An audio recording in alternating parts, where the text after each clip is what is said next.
In this video, I will be going over the full pull day workout routine that I have been using to grow muscle and strength and to practice calisthenic skills like the front lever. I will be going over tips on techniques for each exercise and discuss important cues to focus on. Now starting with pull day 1, the first exercise for this routine is the front lever hold.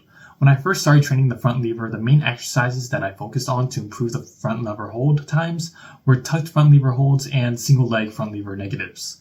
When people see this exercise for the first time, many think that this is a core exercise, but it's really a back dominant exercise. So working on pull-ups and face pulls to focus on the lats and traps have really helped me get to the full front lever. With this exercise, you really want to focus on keeping the traps and lats engaged while holding the position. You want your arms to be straight and your core tight. Something that I think about when doing the front lever hold is straightening the body by engaging the traps down to my lower back, abs, and glutes. You want to keep your arms as straight as possible and engage the lats as if you're holding a similar position to the bottom of the standing lat pushdown.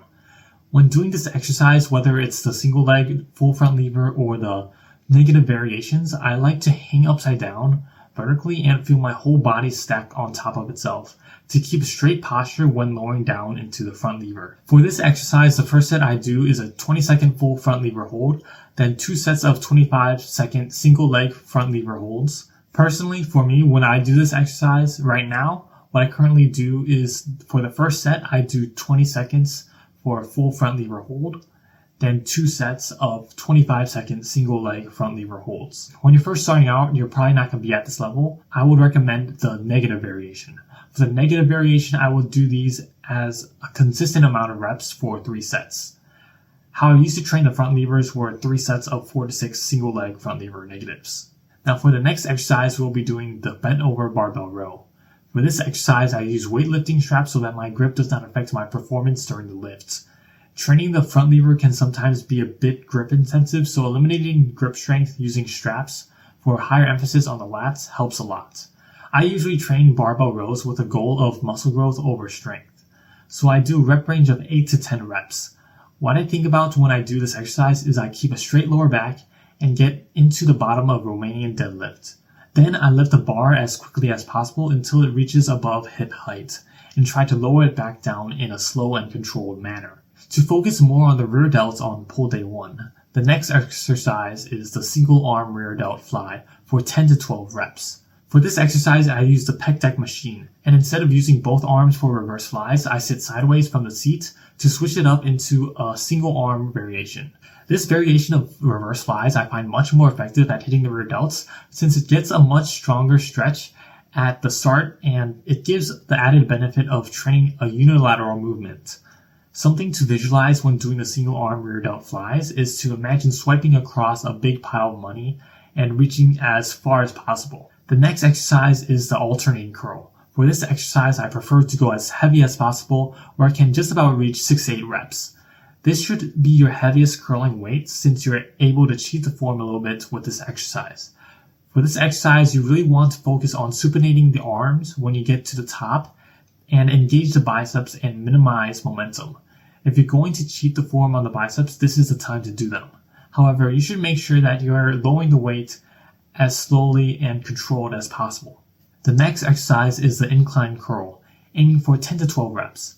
Between alternating curls and incline curls, make sure you have at least a 1.5 minute rest for best performance between these exercises. For incline curls, you want to angle the bench at a 45-degree angle and keep your head off of the bench. Unlike alternating curls, you want to go lighter and have a more strict form. For this exercise, we'll be targeting the long head of the bicep. You want to simulate a drag curl by removing the front delts from the movements and focus on dragging your hands up to your chest.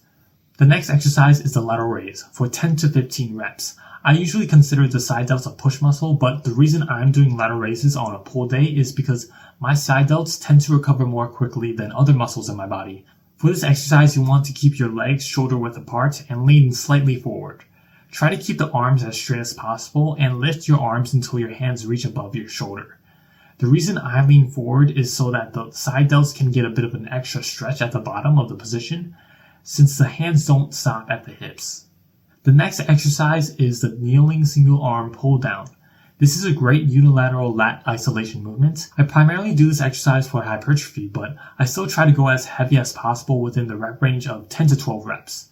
In this exercise, you want to start with a pronated grip at the top and end with a neutral grip at the bottom.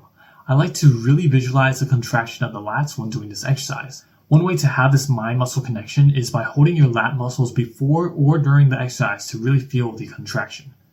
After the kneeling single arm pull downs, we move on to face pulls for 12 to 14 reps.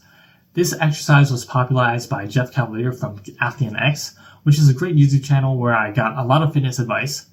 One thing that I disagree though with Calisthenics is not going heavy with this exercise and trying to keep perfect strict form.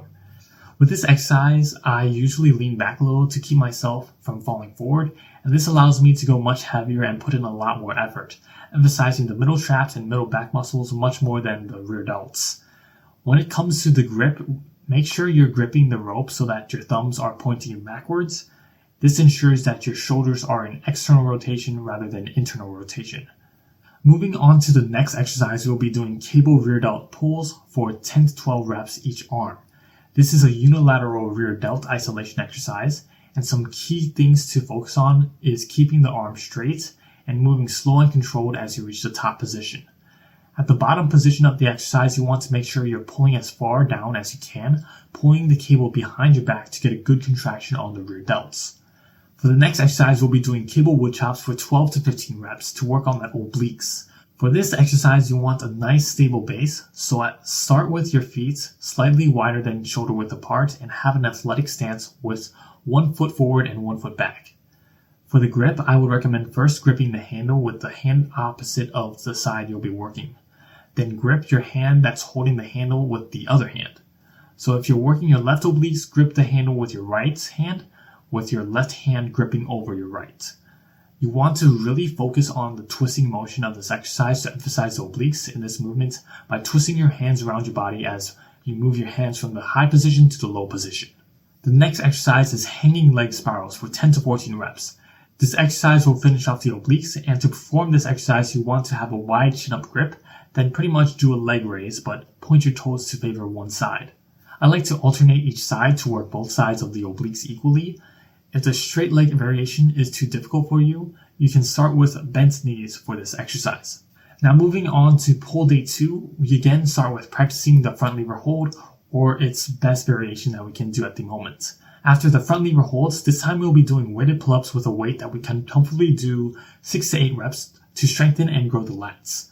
For this exercise, you can really play around with the rep range with this one to really rep out some pull-ups or to go more for strength. If you can't do weighted pull-ups, do regular pull-ups, and if you can't do regular pull-ups for 3 sets of 6 to 8 reps, you can start with machine-assisted pull-ups or band-assisted pull-ups. Or alternatively, you can just do lat pull-downs instead. Personally, I prefer weighted pull-ups over lat pull-downs because even though they are less stable, practicing weighted calisthenics like these can really help with relative body weight strength to do calisthenic skills like the muscle-up or front lever. After pull-ups, we'll be focusing more on the traps on pull day 2, starting with the Dumbbell Shrug. For this exercise, I like to use straps so I can go really heavy since my grip strength is much weaker than my upper traps.